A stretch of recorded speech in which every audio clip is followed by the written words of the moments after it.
Thank you for joining me for this episode of God Talk, and thank you for the comments that you guys gave me after my first video podcast, and got some good comments about it. I've taken the tracker off of my tripod that I'm recording on so that when I move, it's not going to follow me. So if I'm ever walking around, that might be a useful feature, but it's not a useful feature when you're just moving your head at your desk. So I appreciate that. And also, I had those nice little round lights to make the lighting more full as I did my podcast.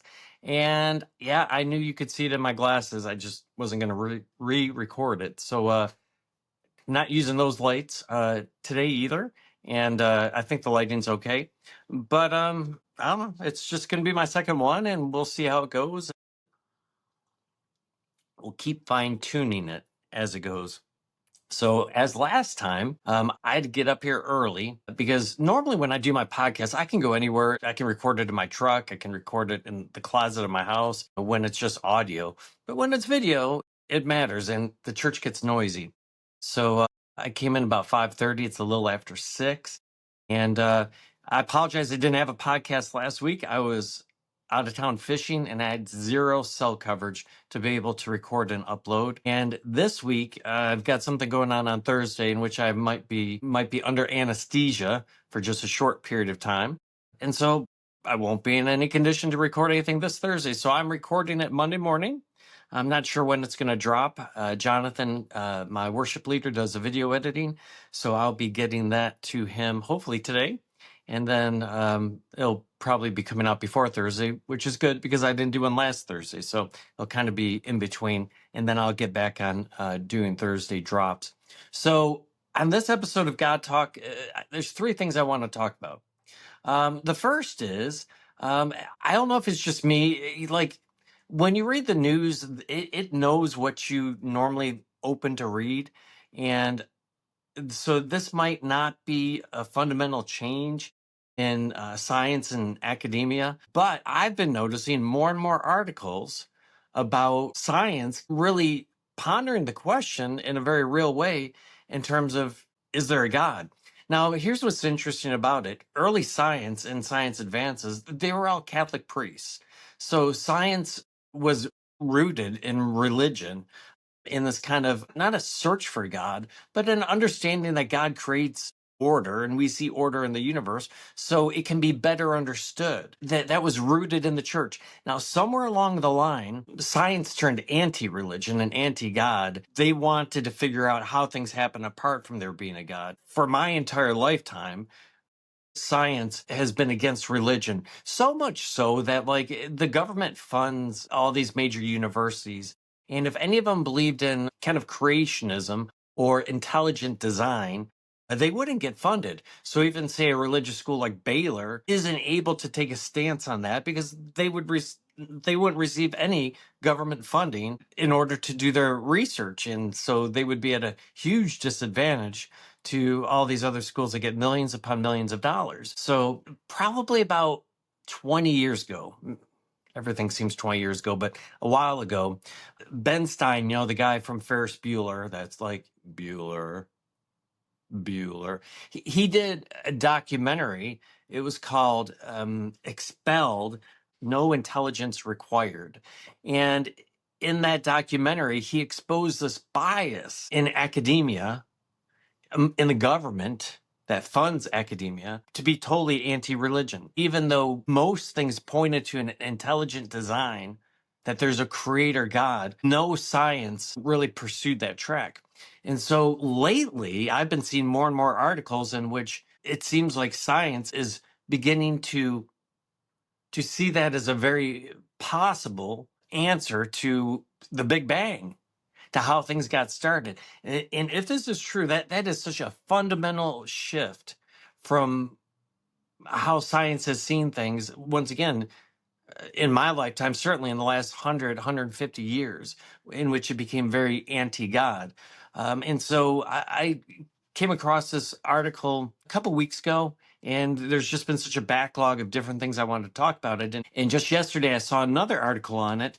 It's a book that's making a lot of waves.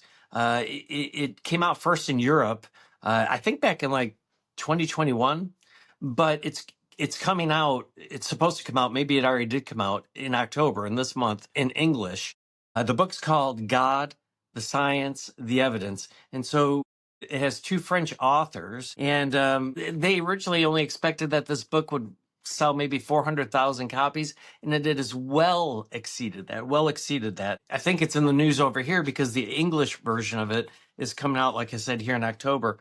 And I'm just going to read to you a few quotes from this article that's talking about this book. It says, the latest scientific theories, the authors will argue, lead only to one logical conclusion, that an all-powerful mind created the universe and life within it.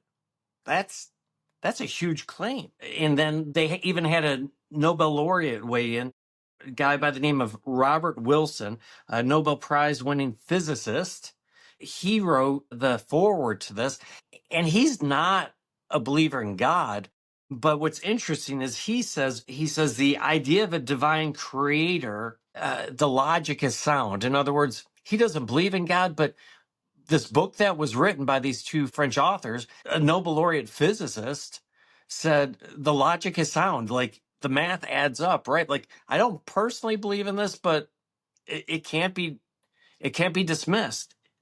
And so the concept is this: if the universe had a beginning, where did that beginning come from? And science has never been able to answer that. Listen, religion can't answer where God came from. But God is the answer to how we have what we have. What we can't grasp our minds around is a time without a beginning and where God came from. It's a religion problem, but it's not a problem because God is outside of time and space, and we only understand time and space. Science is governed by time and space, and so that's a bigger problem for them. They can't answer, like, who started it? Who got the process rolling? Who gave the big bang where, like, less than a blink of an eye, everything was there and it was in place?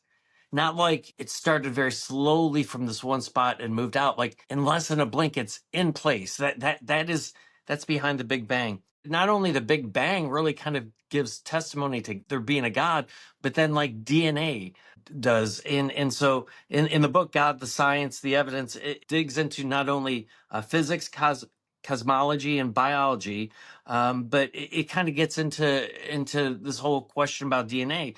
The authors argue that the evidence for design isn't philosophical fluff.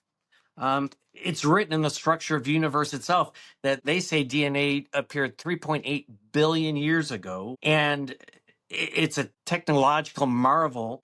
Every living thing on Earth is coded by this DNA, and the sophistication of it goes far beyond what random chance ever could do. To ensure scientific vigor and rigor in all of their work, the two authors vetted their work with leading astrophysicists, neuroscientists. Some are believers and some are skeptics, but they all say the arguments cannot be easily dismissed.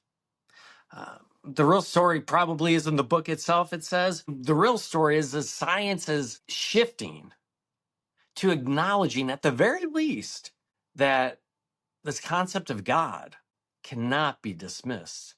So if you're into stuff like this, you should be. Not that religion is based upon science. When religion moved away from science and it was all about evolution and change slowly over time and there not being a God, like a lot of churches did follow that, like conservative churches didn't, because our authority is based upon the Bible. But it's interesting, as we gain more knowledge, science is having a harder and harder time dismissing a creator God. The book, once again, is called God, the Science, the Evidence, and it is coming out in English this month. It might be out already. Check it out. All right. I want to cover three things on this episode. That was number one. Number two, I was a little frustrated to hear about Representative Santos of New York, who lied in his campaign about being a Jew, lied about where he worked and all of his qualifications, lied about a lot of things to get elected as a Republican in a Democratic district. When all this came out, you might remember a couple of years ago, maybe a year ago, he was actually voted out of Congress. And it might not have been 2 years ago. It may have been within the last year. But anyways, all the Democrats and even 100 Republicans voted to vote him out of Congress. He was prosecuted for election fraud. He was given like a 7-8 year sentence, I think a 7 year sentence. And he only served about 3 months of it, maybe 4. And he was just pardoned by President Trump. The part that's frustrating in this is part of the fraud was he got donations based upon lies. The allegations are, the convictions are that he defrauded even like old ladies and got their credit card numbers and basically took campaign money from them or more than what they were willing to give. Like he stole, he lied, he cheated. There should be some consequences for it. He was only one of 2 or 3 expelled from Congress in the last, I don't know, like 50 years or something like that. It's very rare. What he did was not cool. And he gets pardoned. Why? Well, because that's what Trump does. I mean, all the presidents do it. Basically, Trump is doing it, they say earlier. Trump did it to the mayor of New York City, who's a Democrat. He does it to both Democrats and Republicans. But if you side with him, if you're his friend, he's going to pay you back by a get out of jail for free card. There's so much that he does that I appreciate, but it comes down to a matter of character. If you're not letting people out of prison because maybe they're wrongly convicted or it's based upon some bad evidence and new evidence came to light or something like that, or, you were in prison, but in prison you like helped save 200,000 starving people, like barring a change. And I know all presidents do it, but it's not right. It's not a good look for our country. It's not a good look for our presidency. And there's a passage in my sermon this past week that reminded me of why this bothers me so much. And it's when David refuses to kill Saul, even though Saul is acting evilly towards David and trying to kill him. There's a saying that goes back even further than recorded scripture. He says, "From evildoers come evil deeds." Well, when you're lying to old ladies and lying about your religion, lying about where you worked and your qualification, those are evil deeds. And that means you're an evildoer. And when you pardon people who are evildoers doing evil deeds, that becomes an evil deed as well. And that becomes an evildoer. So it bothers me. The Constitution gives us power and authority to the president, but as a society, we should encourage, because we can't really hold them to account, encourage our presidents to not be supportive of evildoers that do evil deeds and do our own evil deeds as presidents by just pardoning them. Listen, I believe in grace. Jesus forgave us even though we didn't deserve forgiveness. But if it's being fundamentally biased, distributed, that is that grace, that get out of jail free card in not a consistent way, that's wrong. It's just wrong. And then the last thing that I want to talk about, the creation story, this kind of evildoers, evil deeds thing, and the pardon of Representative Santos. I had a conversation yesterday with a guy who he's dating someone at this church in our area. Like they're not even, I don't think they're even 2 miles from us. And we're just talking, and he was saying that he would never leave this church because he appreciates that we speak truth. And he mentioned how this other church that he goes with his girlfriend at times to support, he said they don't speak truth the same way that we do. In fact, he said he was personally disappointed they didn't mention anything about the Charlie Kirk thing when that went on. And he asked them why. And their answer was this. They said they're the type of church, they're trying to reach non-believers, and they believe that by talking about certain things like that, they isolate themselves from those non-believers. I want to go back to from evildoers come evil deeds. Because my question, and there's a lot of churches like this, and if you're going to one of them, if you're watching this podcast and you go to some other church because you're in some part of the country, some part of the world, if your church isn't willing to talk about the difficult things because they don't want to offend the unbelievers, listen, that's not a church you should be going to. The gospel is offensive. Hell will offend people. Morality will offend people. So my question, my pushback to this individual is, well, if they're not willing to talk about this stuff at church, in church, how do they think the unbelievers are ever going to like become more sanctified, learn sanctification, become better followers of Christ if you're not willing to say, listen, there's just certain things that are right and certain things that are wrong? He didn't have an answer for it, and he honestly he had a problem with that as well. And so there's a lot of different ways in our lives, like evildoers come evil deeds. We see it in presidential pardons. We see it in churches that won't speak truth because they're afraid that truth is going to offend. And the Bible says we must speak truth. If you love someone, if you care for someone, you will speak truth, but you will do it in love. You see, it's not loving to not speak the truth. It's like not disciplining a kid. That's not a loving act. God calls for us to speak truth and speak it in love. And so in politics, evildoers do evil deeds. In the church, evildoers do evil deeds. And I'm here to tell you that even in our own lives, we've got to be careful that we don't do evil deeds. I mean, we're all going to sin. We're all going to fall short. But if we do them and we don't care about them, well, from evildoers will come evil deeds. And we're called to follow Christ. We're called to set that evilness aside. And as much as we possibly can, by the power of the Holy Spirit, to take up the cross and follow Christ and to live Christ-like lives.